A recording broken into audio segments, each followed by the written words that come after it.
Hey everybody, Shoebox Legends here. Thanks for tuning in for another episode today.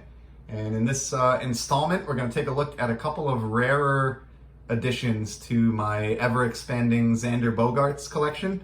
So Xander's been my favorite player since debuting in Major League Baseball with Boston at the tail end of the 2013 season. So been many years of cheering on Bogaerts and acquiring his cardboard, and I've shown quite a bit of his stuff so far in the history of the channel, but I have a lot still to come. And I thought in today's episode, I would take a look at two cards that are a little bit rarer or something you don't necessarily see, every day.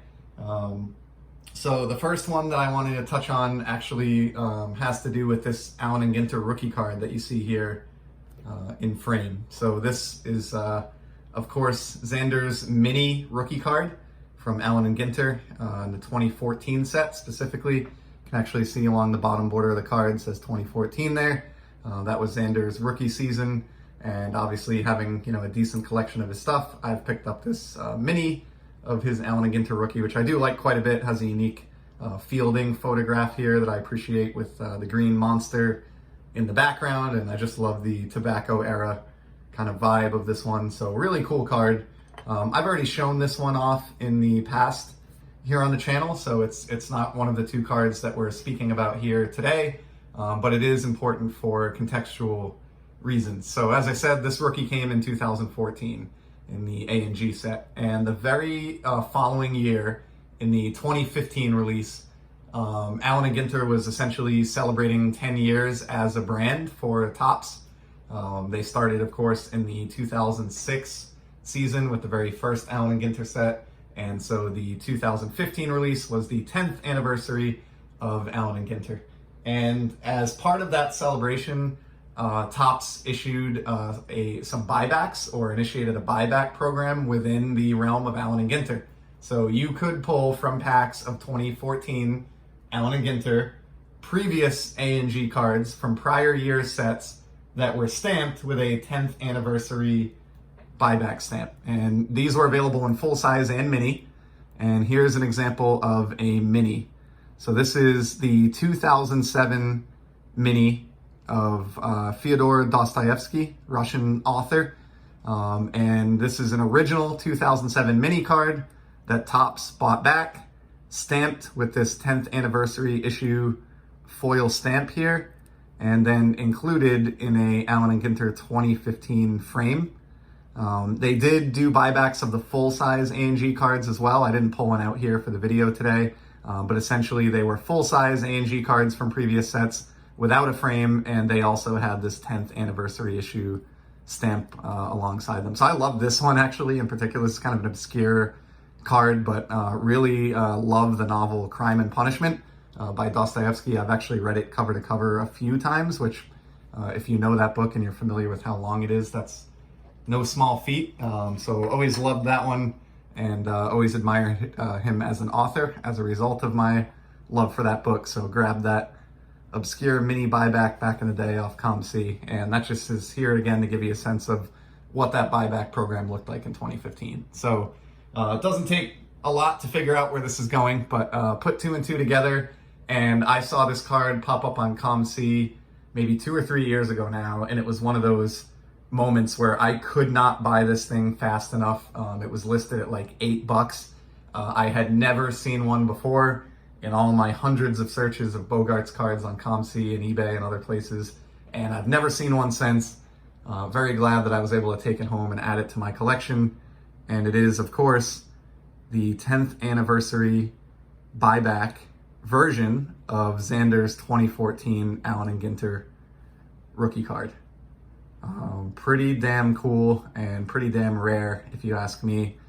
These are not serial numbered or inventoried or recorded in any way that I'm aware of, in terms of there being a way to kind of validate or verify how many examples of each are out there. But I can tell you that they are incredibly rare.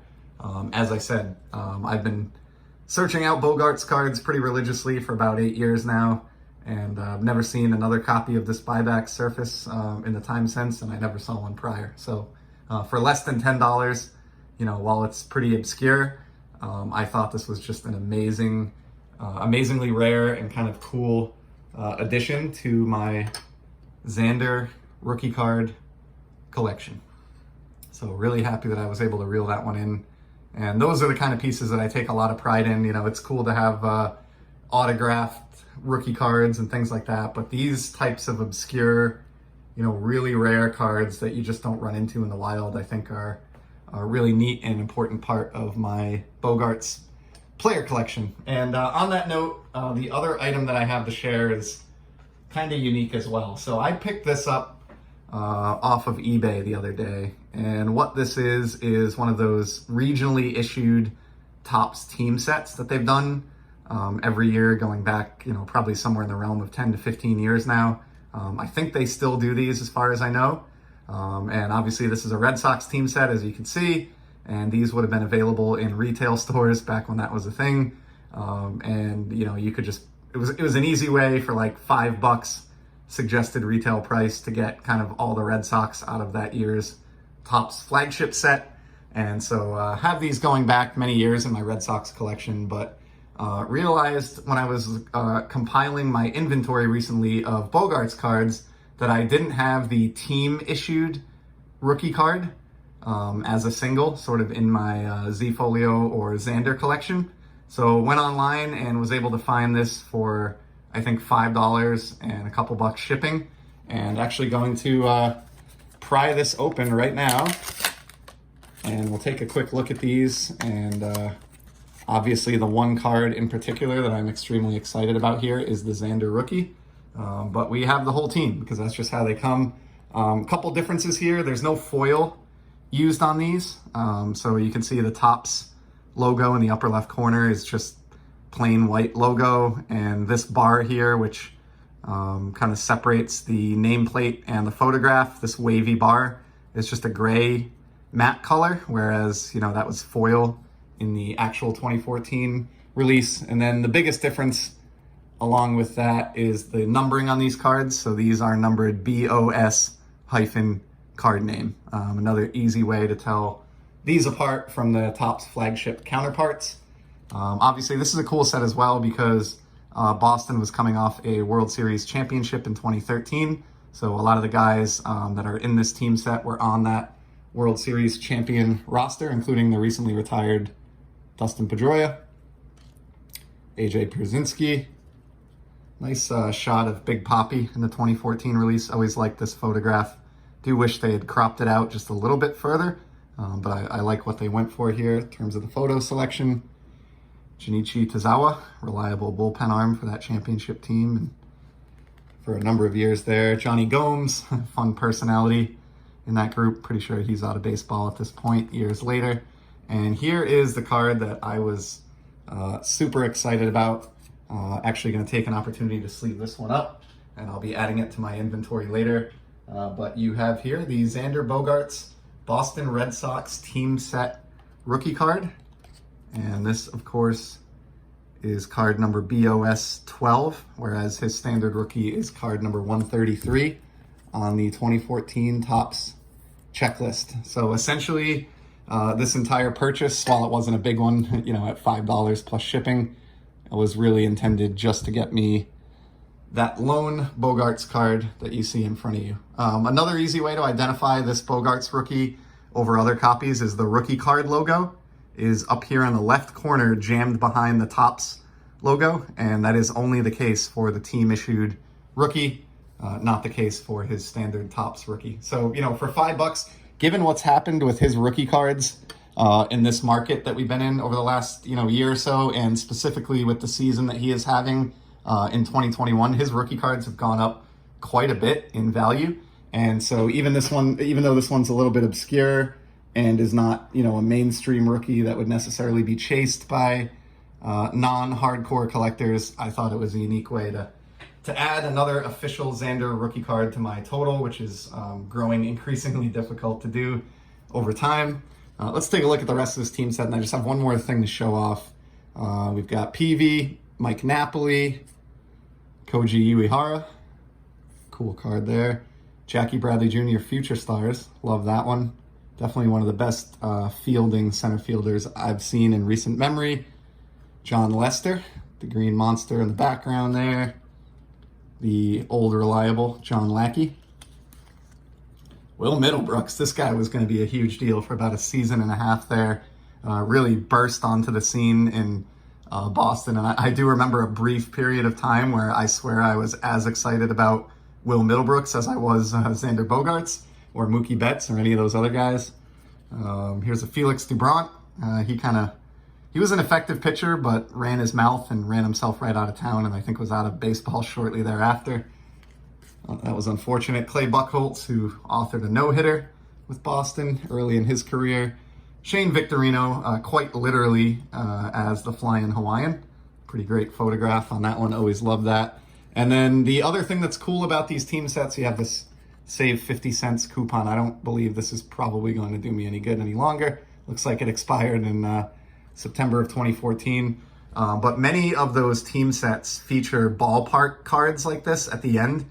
And these are typically the lone card in the team set that were not available on the standard Topps checklist. And what a great image here of Fenway Park, a place that I have, spent a lot of time over the years, whether at, ball games or concerts or other events, a place that I hold near and dear, and in my selfish and biased opinion, the greatest ballpark in America.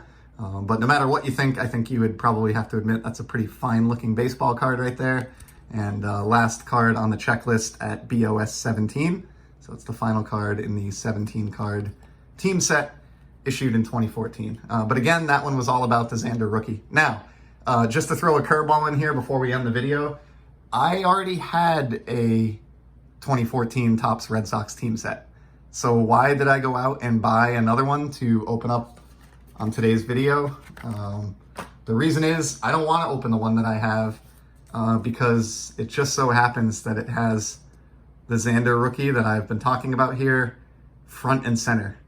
So I don't usually do this in my collecting, and I didn't do this on purpose, but what happened is I bought a run of these team sets on eBay a couple years back that had like all of the Red Sox team sets from like 2010 through 2017, I think it was, and didn't have necessarily them all depicted.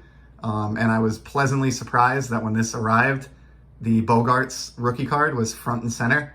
And because of that, and the fact that the seller did a good job with packaging this, and it's actually remained in very, very mint condition, I've decided that I want to leave this one as an unopened set because I just think it's a very cool item for a Xander collection to go along with, the standard rookie card, which I now have, sort of loose here that I can move into the Z folio. But I love having that unopened version of that. I would imagine that's a somewhat rare thing to come across. And just like the Bogaerts Ginter buyback that I showed here, just something that you don't necessarily see every day. So just wanted to show those off. They're further examples that you don't need to spend a lot of money to have fun in this hobby, and even to have a pretty unique and impressive player collection. You don't need to drop hundreds of dollars to find, obscure, rare items that you can enjoy and that you can share with other collectors. So wanted to just share a couple of those today from my ever-growing Xander Bogaerts collection. And that's about all I had. So really appreciate it if you stuck with me through 13 or 14 minutes of this. Hope everybody is enjoying the hobby, having a great time, keeping it positive, staying safe. And I will certainly be back in the near future with some more sports card content. Until then, take care.